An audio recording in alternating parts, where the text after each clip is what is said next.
Guys, Arrowhead Pride ran a poll asking, what would the Chiefs do? What should the Chiefs do? Could the Chiefs make another move? Actually, they asked if Kansas City makes a move, what position should be addressed? And 40% of respondents said defensive tackle, followed by 23% who said left guard, 19% who said the mysterious another position, and defensive end took 13% of the vote, followed by wide receiver taking 5% of the vote. 5% of people stuck in the 2023 NFL season. I don't know what it is I guess you don't really have an NFL tried and true bell cow wide receiver. Unlikely at this point you're going to get one, especially with the salary cap that the Kansas City Chiefs have left. So, I thought that this was a little bit problematic because if this is the expectation, probably it's not going to get resolved. But I want to talk about the one option who is out there. I want to talk about the two things the Chiefs have tried, the two young players the Chiefs are trying this season, the one older player the Chiefs are trying this season, and then two names that I have seen a couple times now rumored for trade. So, the only defensive tackle available from PFF's top 251 free agents of 2025. Yes, you heard me correctly. There is but one player available in PFF's top 251 from the defensive tackle class. That is John Cominsky. Projected to sign a contract for 1 year, $1.75 million. He is 29 and a half years old, so he will be 30 years old during the season. He was the 196th ranked free agent in this 2025 class. He had an overall grade of 58.9 all the way back in 2023. So when we are looking at him, you're looking at a guy that did not play 2024 NFL football. 6'5.25" tall, 286 pounds, 33.5-inch arms, 9 3/4-inch hands, an elite 4.69 40-yard dash. Now, he is going to be 30 years old, so probably does not have that type of speed anymore, but a 1.61 10-yard split. These are numbers you don't really see for defensive tackles. Again, a 286-pound defensive tackle. A 6'5", 286-pound defensive tackle. This is a guy who would likely end up playing on the edge very much of the time in Spagnuolo's defense, just like a player we will look at in a moment. But he also had a 33.5-inch vertical jump, a 9'8" broad jump, and 22 reps on the bench press with those 33.5-inch arms. You're looking at the guy who was bottom of the rotation type of guy through his career in Atlanta and Detroit. Defensive end exclusively for Atlanta, right defensive end for Detroit in his first season, played defensive line, listed as defensive line in 2023. Normally that means that they have a little bit more versatility. But a guy who has had sort of a little bit of success in the sack department, but when you get to the quarterback hits department, it is a wild thing to see. 24 years old, 25 years old, and 26 years old had 5 quarterback hits total between 3 seasons, 2, then 3, then 0 in 2021. But in 2022, he had 12 hits on the quarterback, and then in 2023, 8 hits on the quarterback. Now, this resulted in 4 sacks and 2 sacks over those seasons, so 5 of his career 7.5 sacks came in 2022 and 2023, a guy who was starting to figure out a little bit about playing in the NFL. Remains at the moment of this video's recording, as far as I can find, unsigned. So this guy is out there, a guy who maybe offers a little bit of juice, but instead of John Cominsky, the Kansas City Chiefs did sign a defensive tackle in this 2025 free agency class. So let's look at a little bit of what it is that the Kansas City Chiefs did do this offseason. So a lot of the sort of guff, I guess I would say, that the Chiefs' defensive tackle 2 position is taking is because of the performance from the 2024 Chiefs. But they have brought in 3 guys this offseason who I think have a legitimate shot at having some type of role on the Chiefs' defense. Number one, the veteran that the Chiefs signed, Jerry Tillery, who was 1 spot behind Kaminsky with the 197th overall rank, did sign with Kansas City for a 1-year, $1.79 million contract, was projected to sign 1 year, $3.75. So the Chiefs got him at a very large discount from what it was that he was projected to do.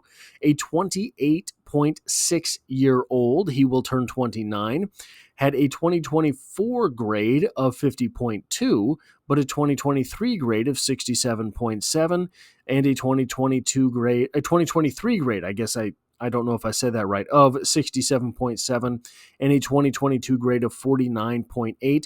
This is a guy who contributes. You see that in 2024, 482 snaps, 2023, 504 snaps, and in 2022, 448 snaps. So he's good for around the 500 snap mark per season. That is a very strong role player on a defense. And when you look at him, guys, physically, he looks a lot like Chris Jones. 6'6.5" tall, 295 pounds, 34 1/4 inch arms, 10 5/8 inch hands, had a 4.9 340-yard dash. That is a sub-5 40-yard dash, a 1.69 10-yard split. Ended up with a 4.33 20-yard short shuttle and a 7.45 3-cone drill. I am not the greatest with these numbers, but I think that 20-yard short shuttle is a decent number, whereas the 3-cone drill I don't think is that great. A vertical leap of 32 inches, a 9'7" broad jump, and 23 reps on the bench press with those 34 1/4-inch arms. So he is a physical presence. He is capable of providing us 500-ish snaps at the defensive tackle position. I'm not sure you're going to get the most productivity out of him, but look, I think that Jerry Tillery, if you're going for a cross-sport metaphor here, is basically something like a middle reliever. He's a guy that's going to give you innings. You have to have plenty of innings. Jerry Tillery is going to give you snaps. You have to have plenty of snaps. That is to say, if he makes the team, I think this is a guy who's going to be borderline, especially when we start talking about the next 2 players here, Omar Norman-Lott. Now, I wanted to bring up one of the scouting reports on him because you've heard a lot of my thoughts, and probably you have your own thoughts on Omar Norman-Lott, but I wanted to bring up some of these thoughts that are outstanding on him because we're going to get to his RAS score, which is not particularly promising. Natural power converter who can transition from speed to a devastating long arm move, walking back centers and collapsing the pocket from the interior. Omar Norman-Lott, by the way, I should get this out now, is basically a pass rushing defensive tackle. We have seen the Kansas City Chiefs in years past try very hard to get a 2-gap run-stuffing defensive tackle to plop in there next to Chris Jones, who might not do too much against the pass, but who is going to be disruptive versus the run to allow Chris Jones the ability to sort of free-form on the field. Hasn't worked. Very hard to find 340-pound men who can play NFL football because that is a sport for athletes.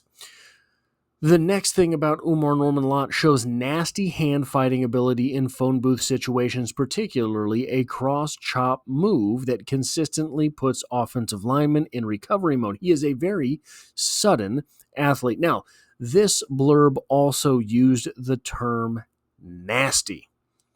Guys, my favorite thing about Omar Norman-Lott is not something I saw on the field. My favorite thing about Omar Norman-Lott, I watched an interview very shortly after he was drafted by the Kansas City Chiefs, and someone asked him about his days in college working as a bouncer. You know, the guys who rough up drunks at bars, the guys who have a very physical job that, look, it's one thing to work at the door. It's another thing when some drunk jerk decides he's going to put a bottle through your head. It's a very dangerous job, mostly because drunk people are not completely in control of what it is that they're doing. So you have to constantly be vigilant if you are a bouncer. They asked him about his job as a bouncer, and Omar Norman Lott laughed. This is a mean guy, and he has a job now where he gets to be as mean as he wants to be. That is promising for me. The blurbs continue. Quick processor on stunts and twists, displaying the agility to wrap tight around edge rushers while maintaining his path to the quarterback. Runs hot as a pass rusher with relentless motor, showing some real dog in him when he smells a sack opportunity in the fourth quarter. Put that next to Chris Jones and see how opposing offenses like it. We know that Chris Jones comes up the biggest in the biggest moments. Advanced for setting up moves, using initial burst to force guards to overset before countering back with some inside violent hands. Creates consistent push on bull rushers by maintaining low pad level and driving through his hips. Rare trait for a 295-pounder. Flashes dominant reps when he simply overwhelms blockers with combination of first step quickness and raw power at the point of attack. He can be a very sudden athlete. If he can learn to harness that and make it more consistent at the NFL level, he could be special. I don't know if so here's the thing. I don't know if Omar Norman Lott can be special on his own. I think that if he draws too much attention, it might be able to drown out some of his positives. But when you pair him with an elite defensive tackle like Chris Jones, I think he becomes one of these guys that is force multiplied into an absolute monster on the field. Explosive get-off lets him fire through gaps before guards can set their feet, creating instant backfield penetration that disrupts both run and pass plays. Doesn't get a whole lot of kudos for his worth against the run, but we will see. Now, I wanted to read you that because this is his RAS score. Second rounder Omar Norman Lott with a 5.94 RAS score. Red numbers on the height, 6'1", weight, 291, and 10 and 20 yard splits, 179 and 3.0 respectively.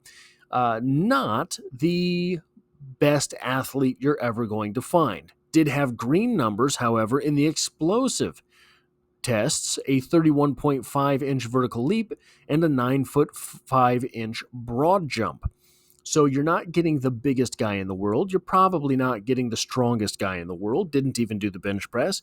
You're not getting the fastest guy in the world with a 5'15" 40-yard dash, but you're getting an explosive player. That is going to work well for Omar Norman Lott in the NFL.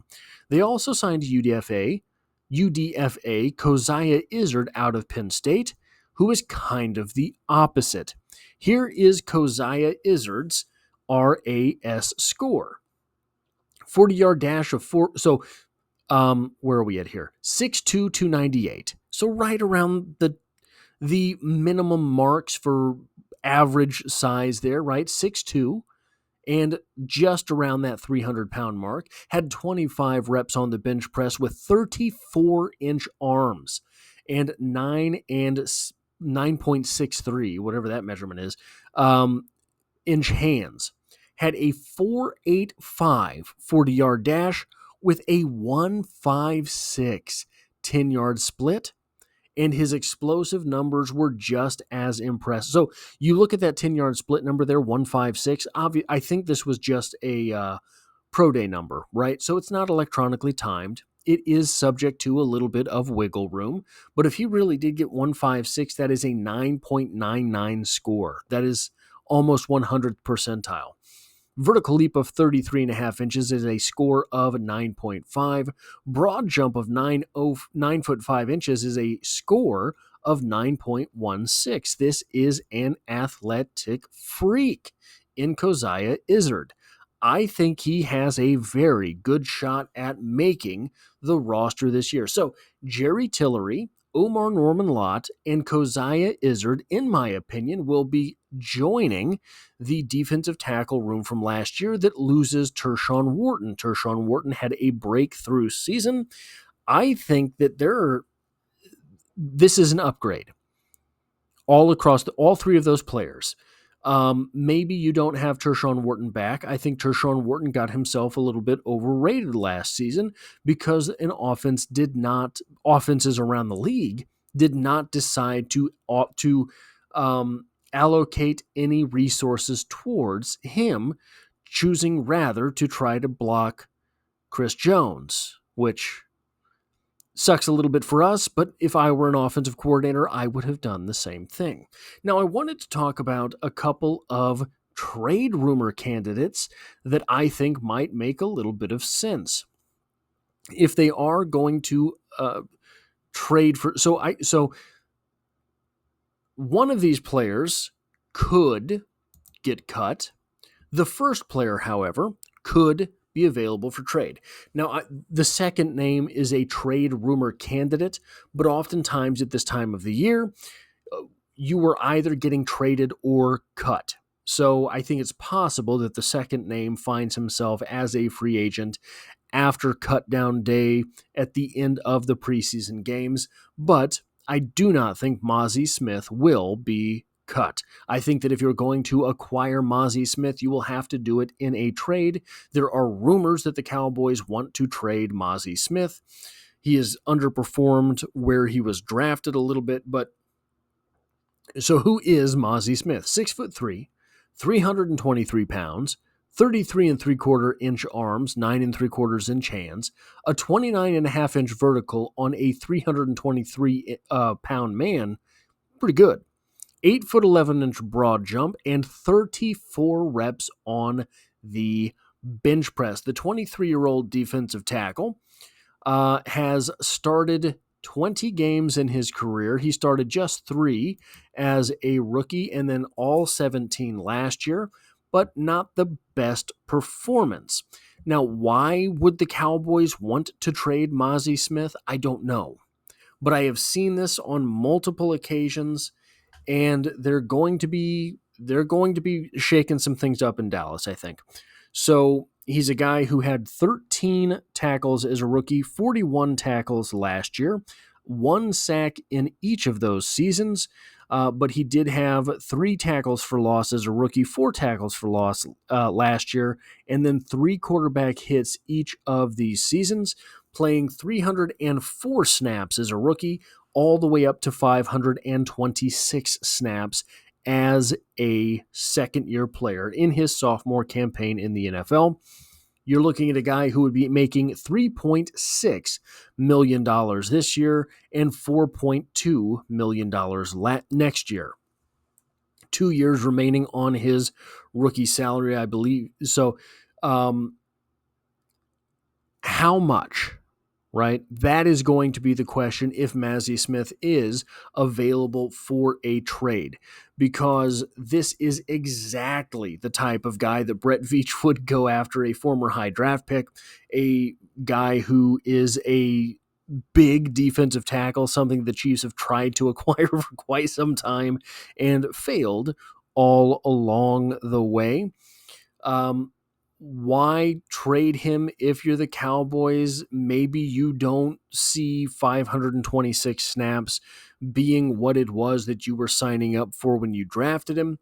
So you try to save some face now while Mazi Smith does have some trade value, right? You're looking at a defensive tackle with 2 years left on his rookie deal. that might be able to fetch you something in the trade market. That's the only thing I can really fathom here. You're looking at a guy who did start all 17 games last year for the Cowboys, who did play 526 snaps, and who did rack up 41 tackles. Maybe he's not doing everything that you hoped he would do, but I think probably in today's NFL, when you're looking at a guy who is eating up 500 snaps for you and will only cost you $3.6 million, probably you go ahead and keep that player on the roster. But maybe not. Maybe they are looking to shake things up. Maybe Jerry is going mad and wants to move on from that player. The next name on here, Andrew Billings from the Bears, 30 years old, 6 foot tall, 6 foot and 5/8 inches, 311 pounds, 33-inch arms, 10-inch hands, ran a 4.96 40-yard dash at 311 pounds while being sub 6'1". That's pretty good deal there. A 1.76 10-yard split, 27.5-inch vertical jump, a 9'5" broad jump, and 31 inches or reps on the bench press. So you're looking at a guy who did have a cup of coffee with the Kansas City Chiefs back in 2021, never saw it on the active field, but has done quite a bit of also ran work in the NFL. Has 76 starts to his name, has 92 appearances to his name, but has only collected 5.5 sacks. Does have 160 total tackles, does have 22 tackles for loss, does have 20 quarterback hits. Has played quite a few snaps in the NFL, 2,980 snaps in the NFL. Just last year, he played 298 snaps. The year before, he played 506. The year before, 481. So you're looking at a guy who's going to give you between 300 and 500 reps, all in all likelihood. Going to cost $3.2 million or $3.3 million, however. So I don't know so the asking price would have to be pretty low for Andrew Billings to make him an interesting trade target. Mazi Smith, that's interesting.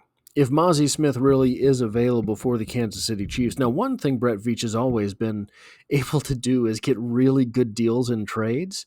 So it's possible that the Chiefs do trade away something. I think more likely than draft picks would be the Kansas City Chiefs have a wealth of talent at several positions now, and it might be that the Chiefs have one or two players that would tickle the fancy of Jerry Jones, and probably they would have to throw in a draft pick.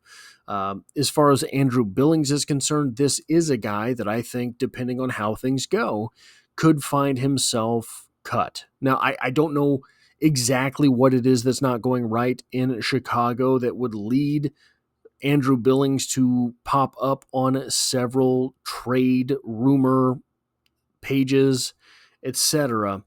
But this is a guy, 30-year-old defensive tackle, has never really done all that much in the NFL. But let's see, last year for Chicago, 8 starts, 8 appearances. The year before, 17 starts, and appeared in all of the games as well.